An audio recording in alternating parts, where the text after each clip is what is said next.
Hey, this is me, Sonia. Last week I got this message. So I'm a 7th year med student. I graduate this year and I don't want to be a doctor. And I realized late that I want to be a software engineer. It took me long enough. And now I'm really lost. I don't know what I should do. I'm in a very hard place with no work experience. And it's scary to think about what I'll do after graduation. And graduating from a 7-year curriculum just to end up realizing it's not for me is really hard. But I have a very big desire to be an engineer right now. I started coding this year and it made me realize how big of a mistake I did after high school when I transferred from CS to medicine before even trying it because of family pressure. The regret of that keeps killing me and I want to move on from the past, but it's so hard. I wish you could give me some guidance.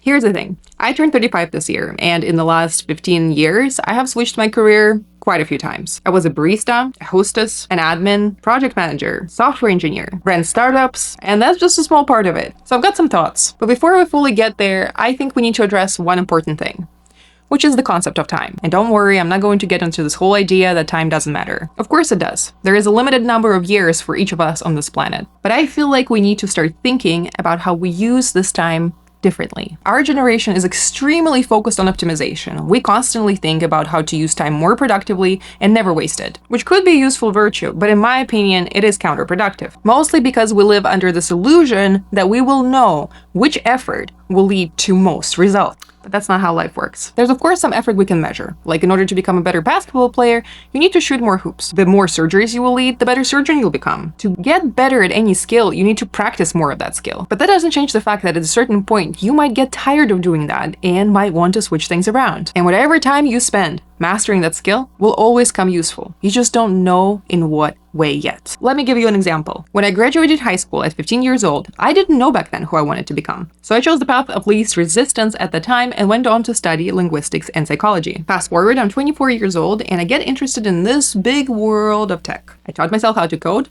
then joined a coding bootcamp, and then I was the first person out of the entire cohort to land a job as a software engineer. And when later I asked the team why they hired me out of hundreds of applicants, they said that they liked that I had background in psychology, because understanding people and their motives will help me build better products for them. So my point being, something that you've learned might seem irrelevant to you today, but it has a very high chance to show up later in your life in the most useful way. Remember how Mr. Miyagi didn't start his lessons with kicks and tricks, but he started his lessons with teaching the Karate Kid how to trim the bonsai trees. At first it makes no sense until we see how that translates to learning discipline, patience, and trust, which are exactly the things that you need in order to become a powerful warrior. You see where I'm going with this, right? As much as you want to plan every one of your decisions or calculate every move, you just don't know yet what you don't know. And as much as you want to avoid making mistakes, living life is what gives you the perspective, which you don't have when you're younger. Yes, it might have been helpful for me to study computer science when I was 15, but back then I didn't know that I'd be good at it. I mean, I even had a C in math in high school because I had a beef with the teacher. But it took several years. I moved to the US, getting interested in startups, which then made me interested in coding, then landing the project management job where I met this guy who was on the development team who looked at my code and said, hey, you'd be actually good at this. And if I didn't have all of those things happen, I wouldn't even have discovered